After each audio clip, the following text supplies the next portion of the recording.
ভাই যখন থেকে মার্কেটে সিলিকন কার্বনের ব্যাটারি অ্যাভেলেবেল হয়েছে তারপর থেকে কিছু কোম্পানি ব্যাটারি সাইজ এত পরিমাণে বাড়াচ্ছে, যেমন দেখেন রিয়েলমি দেশের মার্কেটে 15 সিরিজের 3টা ফোন রিলিজ করছে। তার মধ্যে সব থেকে পকেট ফ্রেন্ডলি হলো এই রিয়েলমি 15T এবং এখানে 7000 মিলিঅ্যাম্পিয়ার একটা ব্যাটারি দিয়েছে তারা। তো সেই হিসেবে তারা কি শুধু পাওয়ার ব্যাংকই দিচ্ছে নাকি ফোনের সাথে অন্যান্য জিনিস ঠিকঠাক আছে, সেই জিনিসগুলো আজকে আমরা দেখবো। এবং প্রথমত ডিজাইনটা আপনারা এত সময় বিরল টোল দেখে বুঝতে পারতেছেন যে কেমন ডিজাইন, এবং আমি ডিজাইন নিয়ে কথা বলতে চাই না। ডিজাইনটা আপনাদের পছন্দ কিনা সেটা অবশ্যই একটু কমেন্ট করে জানাতে পারেন। আর যে ডিজাইনটা আছে সেটা হাতে ধরলে একটা প্রিমিয়াম ফিল পাওয়া যায়, যদিও এটা পিছনে প্লাস্টিক ব্যবহার করা হয়েছে, ফ্রেমটা প্লাস্টিক, বাট স্টিল হাতের মধ্যে ধরে না এরকম চিপ মেড মনে হচ্ছে না, আমার কাছে ভালো লাগছে পার্সোনালি। এবং যে ব্যাক প্লাস্টিকটা দেখতে পাচ্ছেন সেটা একটা ডিফারেন্ট টেক্সচার দেওয়া রয়েছে, এটা কিন্তু বেশ কয়েকটা কালারেও আপনারা পেয়ে যাবেন। এবং সবথেকে বড় ব্যাপার হলো 7000 মিলিঅ্যাম্পিয়ার একটা ব্যাটারির ফোন হইলেও ফোনটা হাতের মধ্যে ধরে যেমন ছোটখাটো আছে তেমনি একদম হালকা পাতলা, লাইক কোনো প্রকার বাল্কিয়ার ফিল দেয় না। এবং এই ফোনটাতে IP68 69 এর রেটিং রয়েছে, সো যেমনে ইচ্ছা ইউজ করলেও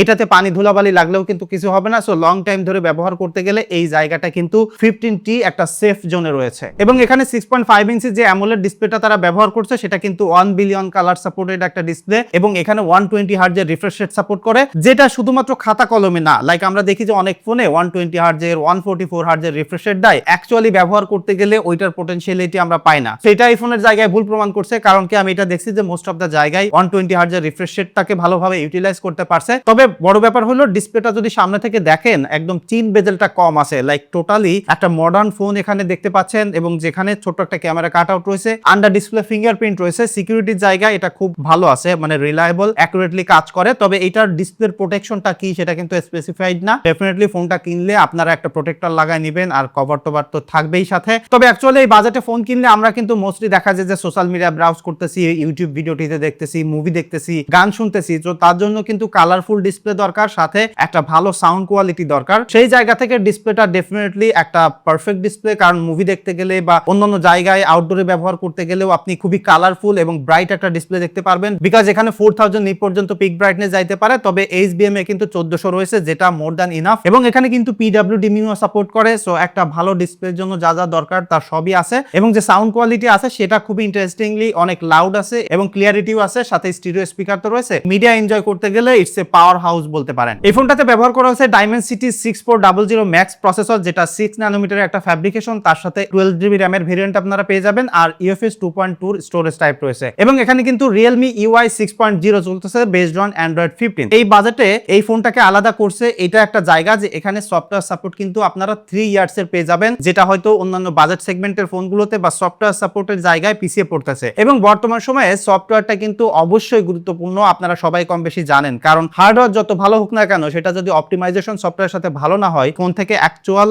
এক্সপেরিয়েন্স আপনি ডেইলি লাইফে ব্যবহার করে পাবেন না। লং টাইম ধরে ব্যবহার করতে গেলে স্টেবিলিটি ঠিকমতো পাবেন না, সিকিউরিটির জায়গা তো অবশ্যই রয়েছে। সো এই ফোনটাতে যে প্রসেসরটা রয়েছে সেটা কিন্তু যে বাজেট সেগমেন্টে অনেক টপ এন্ডের বা অনেক হাই স্পিডের প্রসেসর তা কিন্তু নয়, তবে এইটার সাথে অপটিমাইজেশনটা ভালো আছে, ফ্লুইড একটা সফটওয়্যার এক্সপেরিয়েন্স প্রোভাইড করে, খুবই ক্লিন একটা UI, সামান্য কিছু ব্লোটওয়্যার আছে যেটা আপনি চাইলে তো অবশ্যই ডিলিট করে ফেলতে পারতেছেন। লং টাইম ধরে ব্যবহার করতে গেলে এটা কিন্তু আপনাকে সাপোর্ট দিতে পারবে। আর এখানে যারা গেমিং করতে চান তারা কিন্তু পাবজিতে স্মুথ এক্সট্রিম পর্যন্ত সাপোর্ট পেয়ে যাবেন, অর্থাৎ হাই FPS এ গেমিং ইনেবল না থাকলেও আপনারা কিন্তু স্টেবল ভাবে 60 FPS এ গেমিং করতে পারবেন। এবং এই ফোনটার আরেকটা বিশেষত্ব হইলো বাংলাদেশে কিন্তু অলরেডি 5G ইনেবল হয়ে গেছে, সেই 5G ক্যাপাবিলিটি এখানে রয়েছে, কারণ চিপসেটটা 5G সাপোর্ট করে। একটা ফিউচার প্রুফ হার্ডওয়্যার কিন্তু বাংলাদেশের জন্য, কারণ 5G রিসেন্টলি বাংলাদেশে রিলিজ হয়েছে এবং আমার কাছে মনে হয় যে এখন থেকে 5G সাপোর্টেড ফোনই আপনাদের কেনা উচিত। কিছুদিন পরেই দেখবেন যে সব অপারেটররাই 5G সাপোর্ট দিচ্ছে। এবং এখানে কিন্তু ক্যামেরা রয়েছে, পিছনে 3টা সেন্সর দেখতে পাচ্ছেন, তবে তার মধ্যে একটাই হলো কাজের সেন্সর, 50 মেগাপিক্সেলের মেইন সেন্সর এবং 50 মেগাপিক্সেলের একটা সেলফি ক্যামেরা রয়েছে এখানে। তো এদের যে ক্যামেরা অ্যাপসটা না, এটা আমার কাছে খুবই ক্লিন এবং বেশ রেসপন্সিভ লাগছে। এবং নরমালি একটা ফোনে ক্যামেরাতে যেসব ফিচারগুলো দরকার তার মোস্ট অফ দা ফাংশন এখানে আপনি পেয়ে যাবেন। নাইট মোডে ছবি তুলতে পারবেন, ডে লাইটে ছবি তুলতে পারবেন, এবং যে সেন্সরটা আছে সেটাকে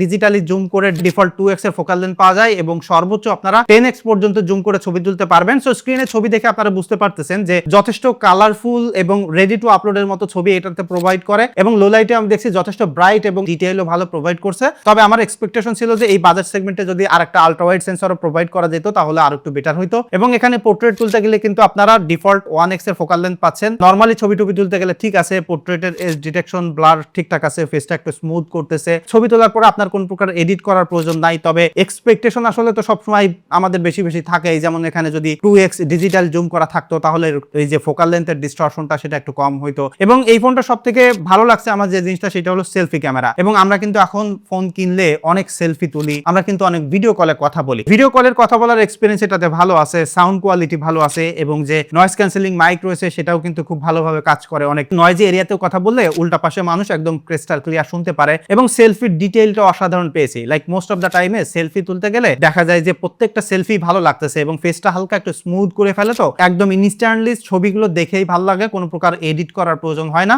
এবং ভিডিওতে এটা সর্বোচ্চ ফুল এইচডি 60 এফপিএস পর্যন্ত ভিডিও করতে পারে মেইন সেন্সর দিয়ে, সেলফি ক্যামেরা দিয়ে ফুল এইচডি 30 এফপিএস পর্যন্ত করতে পারে। সো এই বাজেট সেগমেন্টে না ভিডিও সেন্ট্রিক ফোন হিসেবে কোনো ফোনই আমার কাছে পারফেক্ট মনে হয়নি এবং সেই হিসেবে এটার যে ভিডিও কোয়ালিটি অনেক হাই এন্ড লেভেলের হয়েছে তা নয়, তবে বাজেট সেগমেন্ট হিসেবে যেমন হয়ে থাকে এবং যদি প্রপার লাইটে ভিডিও করেন যথেষ্ট স্টেবল এবং মোটামুটি ভালো ভিডিও কোয়ালিটি পাবেন। তবে একদম এক্সপেকটেশন মিট করতে পারতেছে, 4K ভিডিও করতে পারতেছে এইরকম জিনিস আসলে এখানে নাই। লাইক আমাদের ডেইলি লাইফে মেমোরিজ গুলো সেভ করার জন্য আর সেলফি ক্যামেরা দিয়ে যদি আপনি হালকা পাতলা টিকটক বা রিলস করতে চান সেক্ষেত্রে এটা ভালো একটা সাপোর্ট আপনাকে প্রোভাইড করবে। তবে এই ফোনটার ওয়ান অফ দ্য কি সেলিং পয়েন্ট যেটা আমি প্রথমেই বলতেছিলাম যে এটার ব্যাটারি, কারণ এখানে 7000 মিলিঅ্যাম্পিয়ার একটা ব্যাটারি তারা প্রোভাইড করছে যেটাকে 60 ওয়াট পর্যন্ত ফাস্ট চার্জ করতে পারবেন। রিভার্স চার্জও রয়েছে, আবার বাইপাস চার্জও সাপোর্ট করে। যারা গেমিং করতে চান চার্জ দেওয়া অবস্থায় তারা কিন্তু এটা ইউজ করতে পারবেন। তবে একটা জিনিস হচ্ছে কি যে ভাই এই ফোনটা ব্যবহার করলে না চার্জ দেয়া নিয়ে আপনার প্যারা খাইতে হবে না। লাইক আপনি ইনস্ট্যান্টলি ফাস্ট চার্জ করে ফেলতে পারতেছেন, আবার একবার চার্জ দিলে 1-1.5 দিন ভালোভাবে ব্যবহার করতে পারবেন। এবং যারা একটু ফোন কম ব্যবহার করেন, হয়তোবা দিনে 4-5 ঘন্টা আপনার স্ক্রিন অন টাইম ব্যবহার করতে হয়, তাহলে কিন্তু ভাই লাইক লিটারালি 2-2.5 দিন আপনি ব্যবহার করে ফেলতে পারবেন। সো ব্যাটারি ব্যাকআপের জায়গা থেকে এটা কোনো প্রকার কম্প্রোমাইজ আমার কাছে পার্সোনালি মনে হয়নি। এবং এখানে কিন্তু আপনারা ডুয়াল সিম সাপোর্ট করাইতে পারবেন, আবার মাইক্রো এসডি কার্ডও সাপোর্ট করাইতে পারবেন। সেক্ষেত্রে আপনাকে একটা সিম কম্প্রোমাইজ করতে হবে। তবে এখন আমি দেখছি যে খুব বেশি আসলে মাইক্রো এসডি কার্ডের স্লট ব্যবহার করার প্রয়োজন হয় না, কারণ যে বিল্ট ইন স্টোরেজ রয়েছে সেটাই মোস্ট অফ দ্য মানুষের কাছে ইনাফ হয়ে যায়। তবে সেই অপশনটা কিন্তু এখানে রয়েছে।